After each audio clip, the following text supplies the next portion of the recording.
ರಿಪ್ಪನ್ಪೇಟೆ ಸಮೀಪದ ಹೆದ್ದಾರಿಪುರ ಕಲ್ಲೂರು ಗ್ರಾಮದ ಬಸವಣ್ಣ ದೇವಸ್ಥಾನದ ಆವರಣದಲ್ಲಿ ವಿಜಯನಗರ ಕಾಲದ ಅಪರೂಪದ ನಂದಿಗಂಬ ದಾನ ಶಾಸನ ಪತ್ತೆಯಾಗಿದ್ದು ಸ್ಥಳೀಯ ಇತಿಹಾಸ ಅಧ್ಯಯನಕ್ಕೆ ಮಹತ್ವದ ದಾಖಲೆ ಲಭಿಸಿದೆ.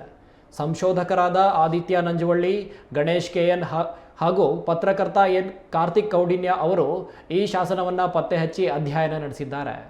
ಈ ಶಾಸನವು ವಿಜಯನಗರ ಸಾಮ್ರಾಜ್ಯದ ಸಂಗಮ ವಂಶದ ಆಳ್ವಿಕೆಯ ಕಾಲಕ್ಕೆ ಸೇರಿದ್ದಾಗಿದೆ ಎಂದು ಗುರುತಿಸಲಾಗಿದೆ.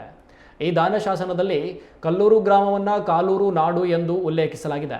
ಇದರಿಂದ ಈ ಭಾಗಕ್ಕೆ ಐತಿಹಾಸಿಕ ಹಿನ್ನೆಲೆಯನ್ನು ಮತ್ತಷ್ಟು ಬಲಪಡಿಸುವಂತಾಗಿದೆ. ಇನ್ನು ಶಾಸನದಲ್ಲಿರುವ ಮಾಹಿತಿಯ ಪ್ರಕಾರ ಕ್ರಿಸ್ತಶಕ 1424ರಲ್ಲಿ 3ನೇ ಬುಕ್ಕರಾಯನ ಮಗನಾದ 2ನೇ ದೇವರಾಯನು ಆಳ್ವಿಕೆ ನಡೆಸುತ್ತಿದ್ದ ಸಮಯದಲ್ಲಿ ಈ ದಾನ ನಡೆದಿದೆ. ಆರಗದ ನಾಡಿನ ವ್ಯಾಪ್ತಿಗೆ ಸೇರಿದ ಕಾಲೂರು ನಾಡನ್ನು ಹಂಪಿಯ ಪ್ರಸಿದ್ಧ ವಿರೂಪಾಕ್ಷ ದೇವರಿಗೆ ಅಮೃತಪಡಿ ಸೇವೆಗಾಗಿ ಧಾರೆ ಎರೆದು ಕೊಟ್ಟಿರುವುದಾಗಿ ಶಾಸನವು ಉಲ್ಲೇಖಿಸ್ತಾ ಇದೆ.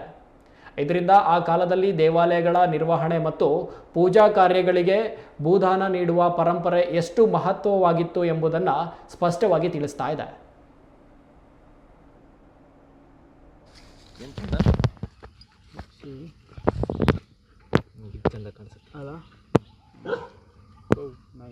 ಇದೇ ಮಾಡೋದು ಒಳ್ಳೇದು. ಅದೇ ಅದು ಸುಮ್ಮನೆ ರಗಳೆ, ಇದು ಬೆಸ್ಟ್. ಲಿಪಿನ ಅವ್ರು ಆದಿತ್ಯ ನಂಜುವಳ್ಳಿ ಅಂತೇಳಿ ಸೈದರಿ ಕಾಲೇಜು PhD ಮಾಡ್ತಾರೆ. ಇವ್ರು ಗಣೇಶ್ ಅಂತೇಳಿ ಸಾಫ್ಟ್ವೇರ್ ಇಂಜಿನಿಯರ್.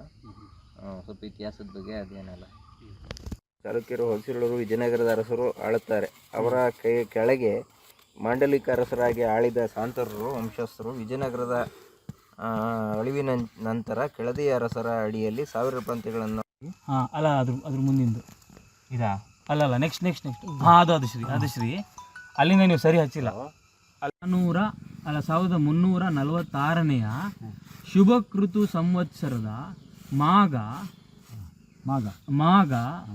ಶುದ್ಧ ಇಲ್ಲ ಮಾಘ ಬರಕ್ಕೂ ಶುದ್ಧ ಬರುತ್ತೆ. ಇಲ್ಲ ಮಾಘ ಶುದ್ಧ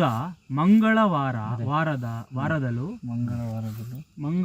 ಮಂಗಳವಾರನ ಅದು ಎಲ್ಲಿದೆ? ಅದ್ರ ಕೆಳಗಿಂದ ಹಾಂ ಲಾ ಇದೆಯಾ ನೋಡಿ ಅಲ್ಲಿ. ಸೋಮವಾರ ಅಂತ ಇದೆ. ಸೋಮವಾರ ಬಸವಣ್ಣ ದೇವಸ್ಥಾನ ಎಲ್ಲಿದ್ರೆ